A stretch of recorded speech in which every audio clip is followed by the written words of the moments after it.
Hey, this is Dizzy PW with James Blonde, and we're starting off our Day 3 coverage of PAX Prime. We followed Sonic over here to check out Phantasy Star Online 2. Space, the final frontier. These are the voyages of the Starship Oracle.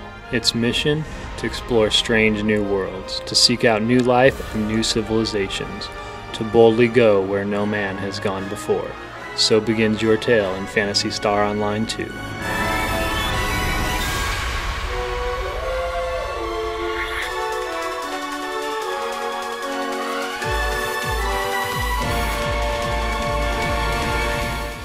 What's up guys, this is James Blonde and Dizzy PW. We had a chance to speak with Ken Ogasawara, senior producer of Phantasy Star Online 2, but unfortunately the booth was so loud that our mic could not pick up the discussion. So we decided to talk about what we learned and introduce you guys to some PSO2 character customization and gameplay. Oh, and by the way, this is the first time the game has been seen in English in North America. In terms of customization, you have plenty of presets at your disposal, should you want to jump straight into the action. Though if you're that kind of person, I don't think we'd get along too well, especially with the insane number of options you can tweak on your character.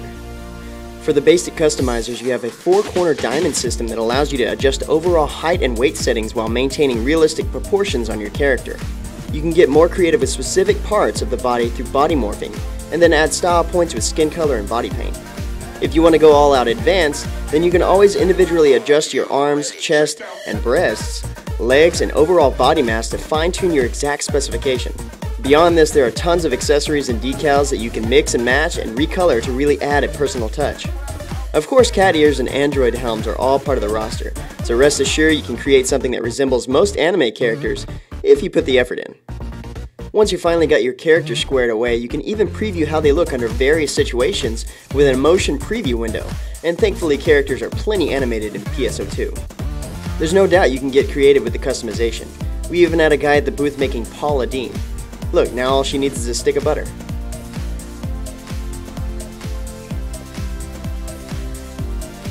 Yeah, James is absolutely right. The customization in this game is enough to send your typical otaku into nerdgasm mode. But there's more to this game than just looking nice. Let's talk about the race and class options. Force characters represent your standard caster support mage class, though since this is more of a sci-fi game, they call magic photon arts. Let's just refer to it as Force. Surprisingly enough, in testing I found this class to be quite durable when you combine their powerful AoE healing arts with their great dashing dodge maneuvers. Their weapons in the demo were also a mix of melee and range, allowing me to switch on the fly to handle any situation. The Ranger class seemed quite similar to the Force class, with the exception they trade out a lot of their utility skills for raw damage output. They're a bit reliant on their team support, but so long as you have a good group of friends to play with, this class will be a valuable asset. While they can fight on the front line, it seemed to not make the best use of their talents. Finally, we have a melee DPS class, aptly named the Hunter, that's a bit of a hybrid between a rogue and tank class. While not able to absorb massive damage like your typical MMORPG tank, they have the widest array of defensive skills and dodges of the 3 classes, making them perfect for outflanking opponents to deliver a constant barrage of strikes. Once you decide on your class, it's time to decide on a race. I haven't played the game enough to know how powerful of an effect the race has on class performance, but the simple answer is humans are balanced, the robotic race called Cass has high endurance and physical power, and the elf-like Newmans are masters of photon magic. That's not to say you're a fool if you go human instead of Newman for a Force character, just that you're sacrificing your magical prowess in exchange for a bit of more survivability.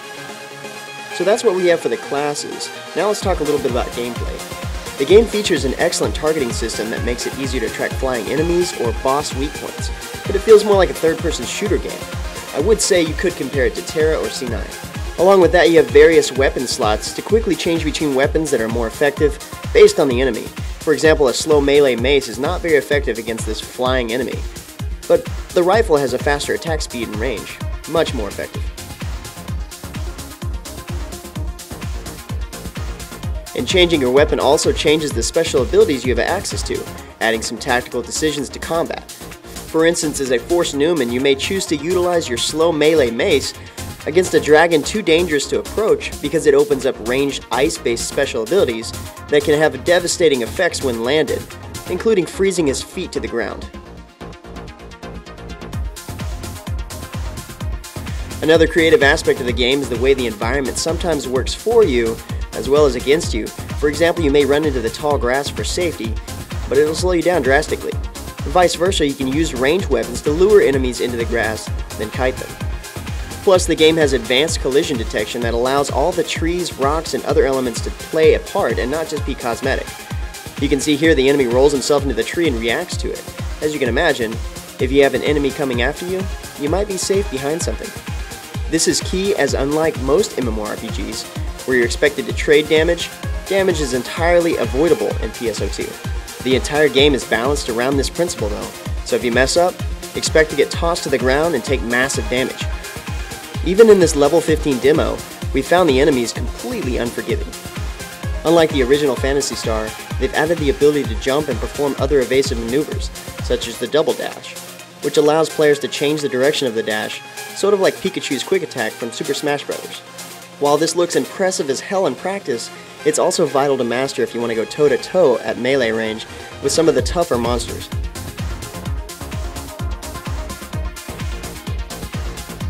Honestly, all this is just scratching the surface, as we haven't even seen localized versions of the in-depth hub world and crafting system this game brings to the table.